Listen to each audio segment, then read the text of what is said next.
ਪੂਰੇ ਕੈਂਪ ਦੇ ਵਿੱਚ ਸਭ ਤੋਂ ਫੇਮਸ ਬੰਦਾ ਹੈ। ਅੱਛਾ ਜੀ, ਲੱਤਾਂ ਤੋੜਦੇ ਇਹਦੀਆਂ। ਉਹ ਤੇਰਾ ਤੁਕੇ ਬੂਏ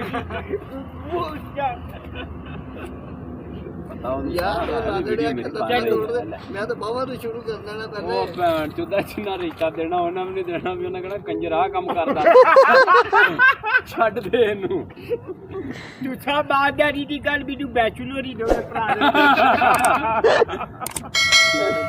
ਨਹੀਂ ਇਹ ਭਰ ਕੇ ਵੀ ਨਹੀਂ, ਇਹ ਸਾਦਾ ਹੀ ਪੀਣਾ। ਭਾਰ ਕੇ ਪੀ ਲਈ ਇੱਥੇ ਭਾਰ ਕੇ ਲਿਆ ਉਹਨਾਂ ਲਿਆ ਜੀ ਪਿਸ਼ਾਬ ਭਰਨਾ ਜੀ। ਤੈਨੂੰ ਵਿੱਚ ਮੈਂ ਸੂਈਆਂ ਮਰਦੀ ਭਰ ਕੇ ਦੇਣਾ, ਉਹਦਾ ਹੀ ਗਸ਼ ਲਾ ਲੈ 4 ਵਾਰ। ਅੱਜ ਕੱਲ ਗੋਤਾ ਲੱਗ ਜੇਗਾ ਹੀ ਨਾ ਮੈਨੂੰ ਦੱਸਣਾ ਵੀ ਆ ਬਾਹਰ ਚਾਹੀਏ ਪੂਰਾ ਮੇਰੇ ਦੁਆਲੇ ਮੇਰੀ ਚੋਰੀ ਅੱਗੇ ਸੱਚ ਕੋਲ ਆ ਟ੍ਰੀਟਮੈਂਟ ਦਾ ਵੈਰ ਹੈ ਫਿਰ। ਮੇਰੀ ਤੇ ਇਹਨਾਂ ਦੀ ਮੈਨੇਜਰ ਦੀ ਬਹੁਤ ਲੜਾਈ ਹੁੰਦੀ ਹੈ ਬੜੀ। ਜਦੋਂ ਬਾਹਰ